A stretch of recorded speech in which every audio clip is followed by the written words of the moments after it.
Dios les bendiga, amados hermanos. En esta noche vamos a compartir una vez más la palabra de Dios. Y vamos a tener el tema de una vida superior. Permítanos orar. Padre, gracias por la oportunidad que me das de una vez más compartir la palabra de Dios. Te pido unción y gracia para hacerlo y te pido que hables a nuestros corazones, Padre, en el nombre de Jesús tu Hijo. Amén. Vamos a considerar el Salmo 65 y versículo 4. La Biblia dice así: Bienaventurado el que tú escogieres e hicieres acercarse a ti, para que habite en tus atrios. Seremos saciados del bien de tu casa, de tu santo templo. Este versículo lo expresa el Espíritu Santo a través de la boca del rey David. El texto habla del gozo, de la alegría, de la dicha de ser escogido para el sacerdocio. Acercarse a ti para que habite en tus atrios, habla del atrio exterior, habla del lugar donde los levitas, los sacerdotes, hacían su servicio ministerial.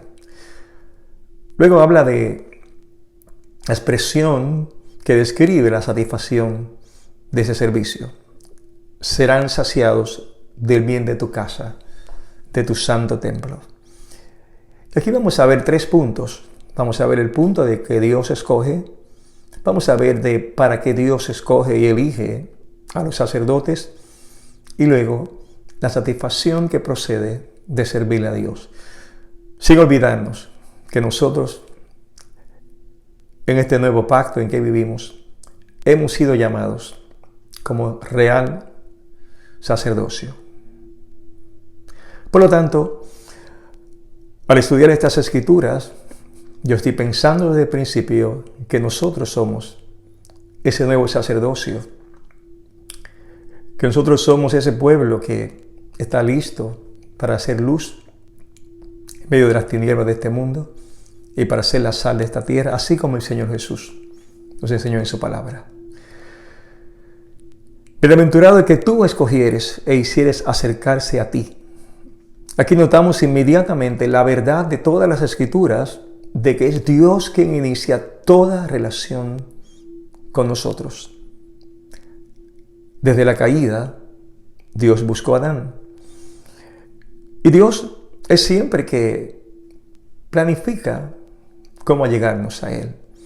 Es muy posible que si piensas en el tiempo de tu conversión, si miras cada detalle, podrás tú mismo pensar en cómo Dios preparó todas las cosas para que tú conocieres su persona, para que tú te acercases a Él y para que tú pudieras haberle invitado a tu corazón como Señor de tu vida y de tu alma.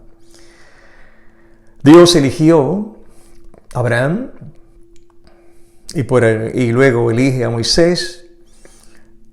Y cuando elige a Abraham, lo elige para bendecir. En ti serán benditas todas las naciones de la tierra. Y en esa elección siempre está el propósito de Dios, de que todos logren recibir esa bendición. En ti serán benditas todas las naciones.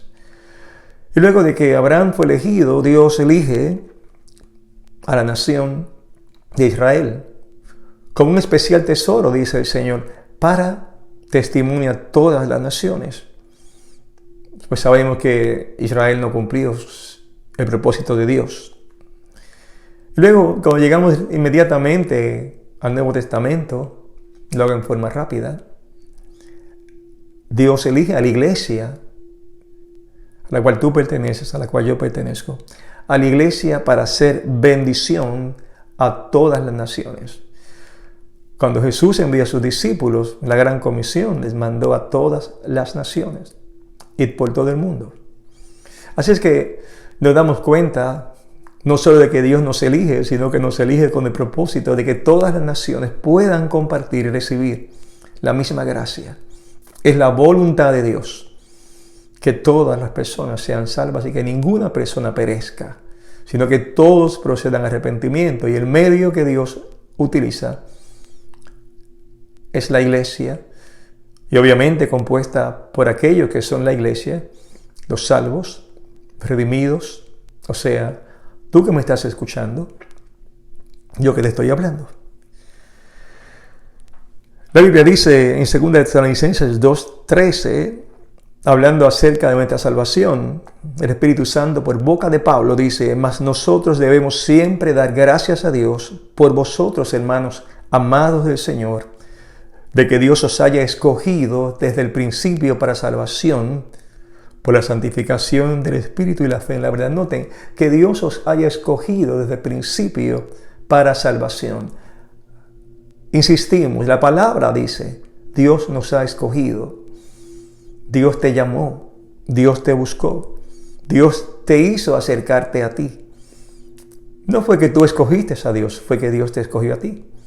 No fue que tú te nació en el corazón un día el deseo de acudir a la iglesia o de escuchar una palabra de Dios. No, fue que Dios puso en su corazón tal sentimiento o tal inquietud. A veces creemos que nosotros por nuestra buena actitud o que nosotros porque tenemos una piedad intrínseca, fuimos a la iglesia. Nada más lejos de la verdad. Nadie puede venir a Dios si Él no le llama. En Juan 6:44 Jesús le dice a aquellos que le están oyendo, a aquellas multitudes, le dice: ninguno puede venir a mí si el Padre que me envió no le trajere, y yo le resucitaré en el día postrero. Así que si alguien ha pensado que vino, vuelvo a repetir, gracias a sus cualidades, está usted muy equivocado. Usted vino porque el Padre le envió a Jesús. Tanto nos ama el Padre que nos da esa tremenda invitación de invitarnos y de buscarnos. Naturalmente, la decisión, una vez estás frente a Jesús, una vez estás frente a la verdad de la cruz en la cual Cristo murió y resucitó, luego que recibes la verdad de que somos salvos por la fe en Él, Dios te trae a ese escenario, tú tienes que tomar la decisión de recibir o no al Señor. Dios no va a invalidar tu voluntad, pero sí Dios ha hecho todo lo posible para que puedas ver la luz del Evangelio. Por eso es tan severa la condenación de aquellos que rechazan a Jesús, porque es como tener por inmunda, dice la Biblia, la sangre del nuevo pacto. Cuando rechazamos a Jesús, ya no queda otro camino para acercarse a Dios. Dios nos ama tanto y que nos trajo a Él, pero recuerden, en ese momento de mirar a Jesús, en ese instante, Dios dejó en tus manos la decisión de recibirle. Que Pedro entendiera que Jesús era el Cristo fue una revelación divina, dice la Biblia, y respondiendo Jesús le dijo: bienaventurado eres Simón, hijo de Jonás, porque no te lo reveló carne ni sangre, sino mi Padre que está en el cielo. Esto fue cuando Jesús le preguntó a sus discípulos: ¿quiénes dicen los hombres que yo soy? Y luego les dijo a los discípulos: ¿y vosotros qué dicen? Ahí Jesús les preguntó y Pedro dijo: tú eres el Cristo. A lo cual Jesús responde con las palabras que acabo de leer. ¿Fue que Pedro era muy inteligente o tenía más perspicacia que los demás? No, simplemente te lo reveló mi Padre que está en el cielo. Cuando entendemos el Evangelio, no se debe a que eres inteligente. Cuando entendemos las profundidades de la palabra de Dios, no se debe a tu capacidad, se debe a que Jesús revela en tu corazón. En este instante el Espíritu Santo nos revela la palabra de Dios. Cuando leemos las Escrituras, Jesucristo nos habla a través del Espíritu Santo. No hay lugar para gloria humana, no hay lugar para sentirnos orgullosos de lo que entendemos, sino que todo procede de Dios. Así que Jesús dice: todas las cosas me son entregadas por mi Padre, y nadie conoce al Hijo sino el Padre, ni nadie conoce al Padre sino el Hijo, y aquel a quien el Hijo lo quisiera revelar. Conocer a Dios No es un asunto de cuánto yo estudio las Escrituras, aunque obviamente es un medio, pero si el Hijo no lo revela, no lo entendemos. Por eso para la gente que lee las Escrituras y no han recibido la salvación de Dios, las Escrituras les son por locura. No pueden entender las cosas del Señor. La experiencia de todos es que una vez han conocido a Jesucristo, las Escrituras se ven con claridad, porque se trata del Espíritu Santo aplicando una palabra que es viva y poderosa y no es palabra de hombres. No son las palabras de un poeta, de un narrador, o de un escritor, o de un filósofo, de un humanista. Es la palabra de Dios. Conocer a Dios es por su misericordia. Entender su palabra por su misericordia. Conocer a Dios porque Jesús lo permite. Conocer a Dios porque el Espíritu Santo lo revela. Todo está en las manos de Dios.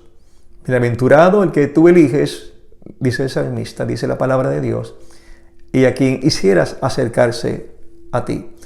Otro texto de la palabra de Dios nos dice, el apóstol Pablo cuando le escribe a Tito en el capítulo 13, verso 3, dice, porque nosotros también éramos en otro tiempo insensatos, rebeldes, extraviados, esclavos de concupiscencias y diversos placeres, viviendo en malicia y envidia, aborrecibles, aborreciéndonos unos a otros. Pero cuando se manifestó la bondad de Dios, nuestro Salvador, y su amor para con los hombres, nos salvó. No por obras de justicia que nosotros hayamos hecho, sino por su misericordia, por el lavamiento de la regeneración y de la renovación del Espíritu Santo.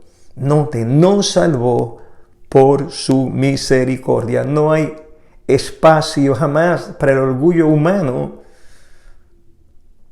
en cuanto a la salvación. El orgullo humano nos lleva a despreciar. El orgullo humano no nos permite que podamos entender con equidad nuestra relación, incluso con las cosas que son del reino de Dios.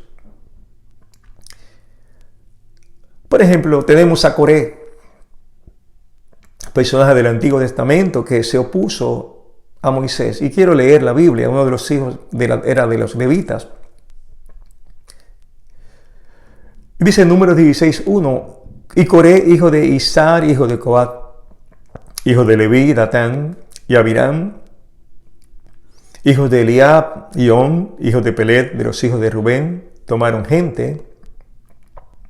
Se levantaron contra Moisés con 250 varones de los hijos de Israel, príncipes de la congregación de los del consejo, varones de nombre. Y se juntaron contra Moisés con 250 varones de los hijos de Israel, príncipes de la congregación de los del consejo, varones de nombre. Y se juntaron contra Moisés y Aarón y les dijeron, basta ya de vosotros, porque toda la congregación, todos ellos son santos, y en medio de ellos está Jehová. ¿Por qué pues os levantáis vosotros sobre la congregación de Jehová? Noten que Moisés y Aarón eran los que estaban a la cabeza porque Dios los escogió y Dios los eligió. Sin embargo, Coré se sintió que él también tenía autoridad y sintió que él tenía también capacidad. Y logra juntarse con otros hombres a quienes convence, dice que príncipe de la congregación de los del consejo, y logra convencerles de que ellos también tienen la posibilidad de dirigir un pueblo y tienen la posibilidad de también transmitir la voluntad de Dios, ya que dicen, todos ellos son santos y en medio de ellos está Jehová. En otras palabras, nosotros también podemos predicar, nosotros también podemos hablar, nosotros también podemos dirigir, no solamente Moisés. Y se rebelan contra Moisés. Sabemos el resultado. El resultado fue juicio severo contra Coré y su séquito, porque no obedecieron a Dios. No se trata de que seamos capacitados. Se trata de que a quien Dios eligió y a quien Dios se encargó. Es importante que entendamos eso incluso en en la vida de la iglesia, en la vida del reino de Dios. Que aprendamos a entender nuestra posición y que aprendamos a vivir con humildad. Porque la Biblia dice, Jehová es excelso, atiende al humilde, mas el altivo mira de lejos. Bienaventurado el hombre a quien tú escogieres, dice las Escrituras, y lo acercares. Y como leímos el texto al principio, dice, para que habite en tus atrios. Es interesante que entendamos que Dios no nos llama para una relación efímera. Nos llama para habitar, ser residentes de sus atrios. Por eso aprendemos del Antiguo Testamento que el sacerdocio levítico fue un llamado para siempre, por todas las generaciones. Ya sabemos que finaliza, obviamente, cuando Jesús muere en la cruz por nosotros, y el nuevo sacerdocio, según el orden de Cristo, son todos aquellos que han sido salvos por su gracia. Y cuando nos salva y nos mete ahora en esa relación de santidad, en esa relación de estar en el lugar santo, no es para que entremos y salgamos, es para que vivamos siempre en santidad y vivamos siempre en su presencia. Cuando Dios crea la tierra, la crea en 6 días y el séptimo día descansa. Le dio unos mandamientos a Israel.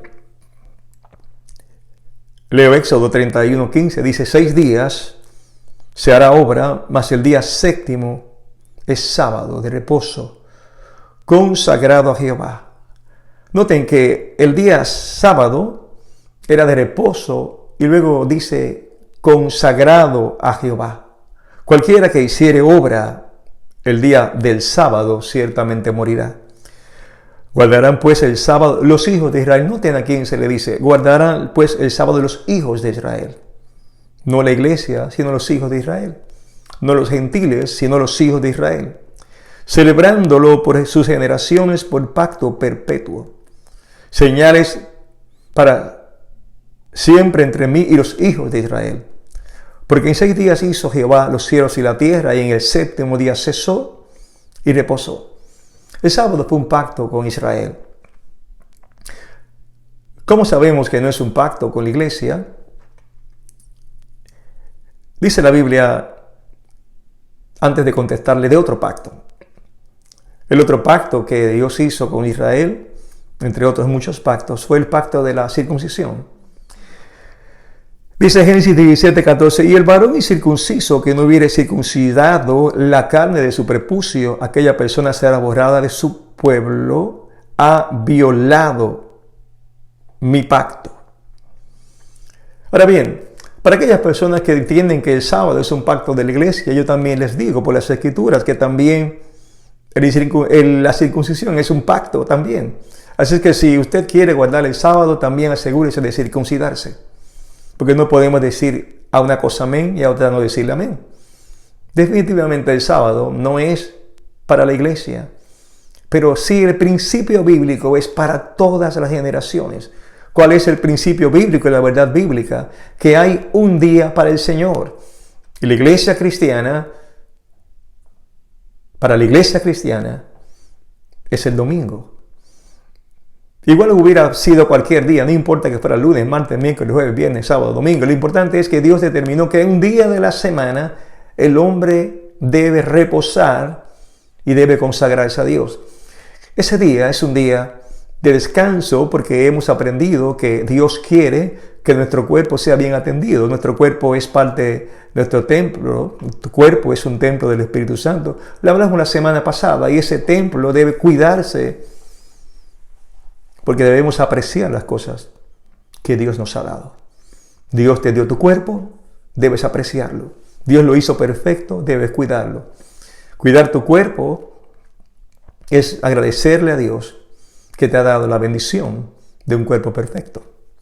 Dañar tu cuerpo, hemos aprendido que es deshonrar tu cuerpo y que no es agradable a Dios.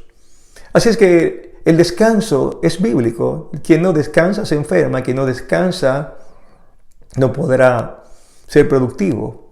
Pero además del descanso era un día para Dios. Es triste pensar que cuando llega el fin de semana la gente lo menos que piensa es en darle tiempo a Dios.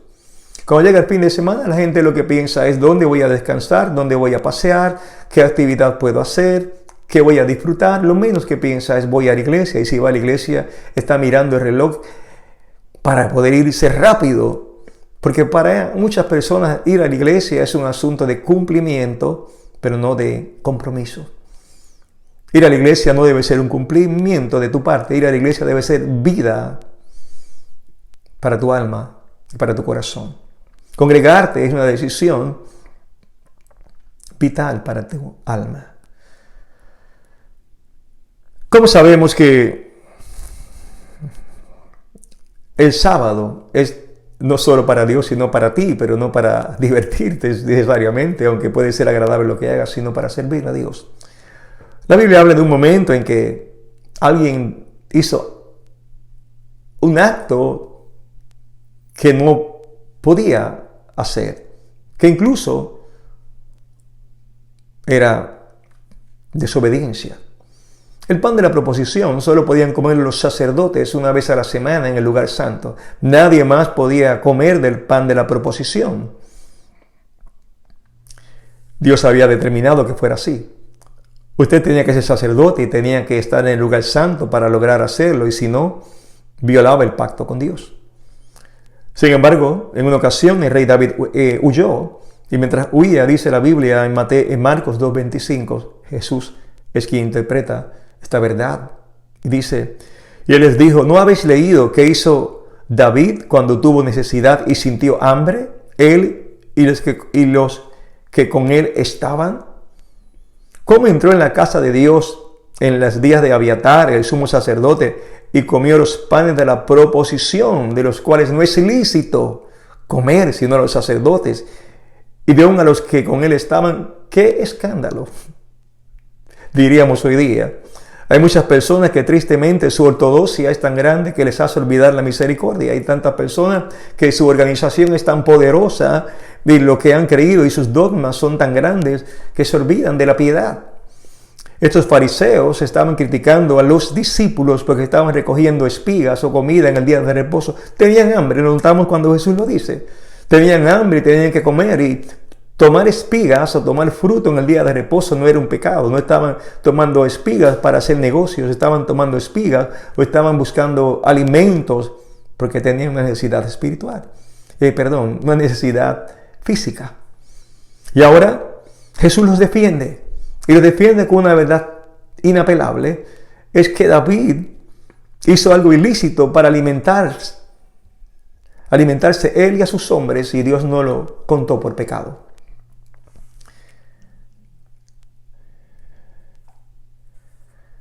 Y luego Jesús dice, el sábado fue hecho por causa del hombre y no el hombre por causa del sábado. Así que cuando Dios mandó a que el hombre guardara el sábado, no lo hizo porque eso era beneficioso para su persona, lo hizo porque guardar el sábado es beneficioso para el hombre. Y Jesús lo aclara cuando dice que el sábado fue hecho por causa o por motivo del hombre. Tenemos que descansar. Trabajar todos los días no es conforme a la voluntad de Dios.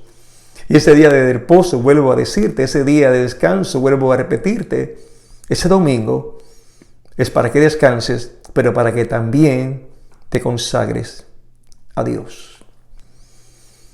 ¿Has pensado cuál es tu primer pensamiento cuando llega el domingo? ¿Has meditado cuál es en tu organización de actividades del fin de semana, en qué lugar queda el congregarte? Te lanzo ese reto. Posiblemente te darás cuenta que queda muy abajo en tu lista. Posiblemente te darás cuenta que es sí puedo, sí hay tiempo. Es muy triste que en el balance de las cosas que tienes que hacer quede muy abajo tu consagración al Señor. Pero si no puedes ir a la iglesia, te pregunto, ¿qué es lo primero que haces en la mañana? Porque si te encuentras con Dios en oración y luego le pides al Señor que te sirva en la mesa de la comunión, el pan de su palabra, y lees la palabra de Dios, porque estando lejos no puedes congregarte, por lo menos estás haciendo algo que es muy agradable a Dios. Pero estoy aquí para enseñarte las Escrituras, instruirte con las Escrituras y a veces, como la Biblia dice, para ser corregidos a través de las Escrituras. Ya nos damos cuenta que Jesús nos habla de lo que es el verdadero reposo. El apóstol Pablo, años después, tiene una discusión con una iglesia que quiere volverse al antiguo pacto.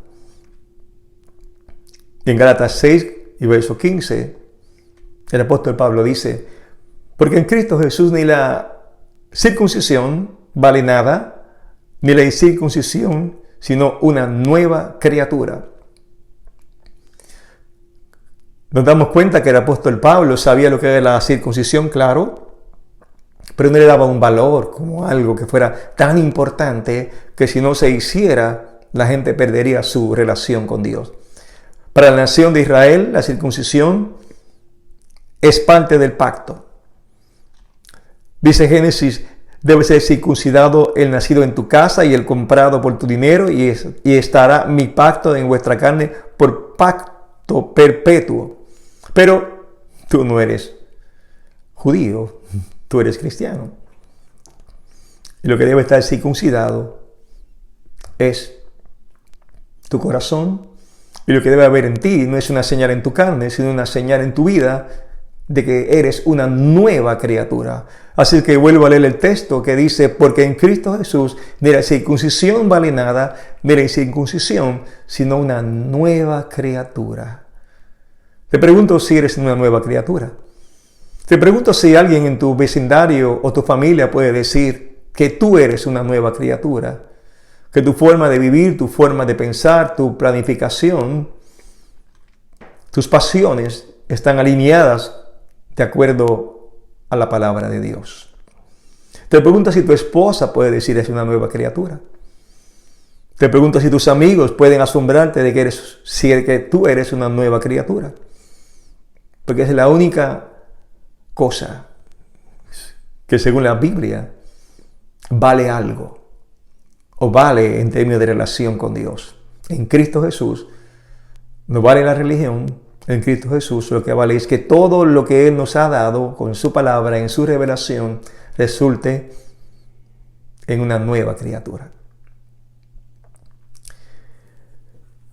Y luego, en el texto que leímos, acordamos que dice: bienaventurado o feliz el que tú escogieres y hicieres acercarse a ti. Sé feliz, eres bienaventurado, Dios te ha escogido, Dios te ha elegido para que te acerques a Él en comunión perpetua.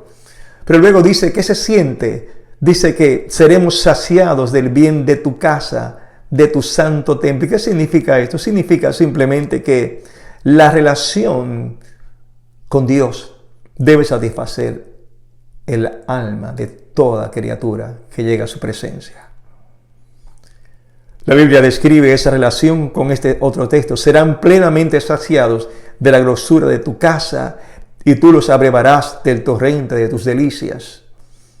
También dice la palabra de Dios: como de meollo y de grosura será saciada mi alma, y con labios de júbilo te alabará mi boca. ¿Cómo es tu vida cristiana? ¿Cómo te sientes estando en la presencia de Dios? ¿Estás saciado tu corazón? ¿Estás saciada tu alma? ¿Estás saciado tu espíritu? Porque en esta relación con Dios correcta, no hay nada que nos llene más que saber que estamos en la presencia de Dios y saber que le pertenecemos a Dios. La llenura del Espíritu Santo es suficiente y más importante que ninguna otra cosa que el mundo nos pueda ofrecer. El gozo de la presencia del Espíritu Santo es mucho más inmensa que cualquier alegría que alguna actividad nos pueda dar. Es satisfactorio servirle a Dios. Sé feliz, eres bienaventurado. Dios te ha llamado a un sacerdocio perpetuo y no hay duda que servirle a Dios hace que nuestra alma esté plenamente satisfecha. Que el Señor Jesucristo te bendiga. Padre, gracias por la palabra que hemos compartido en esta noche. Gracias por tu elección, por habernos llamado, por habernos acercado a ti. Qué bendición, qué alegría tenemos de ese llamado. Dios Todopoderoso, bendice a cada oyente y que tu palabra dé fruto en su corazón. En el nombre de Jesús tu Hijo. Amén. Dios les bendiga.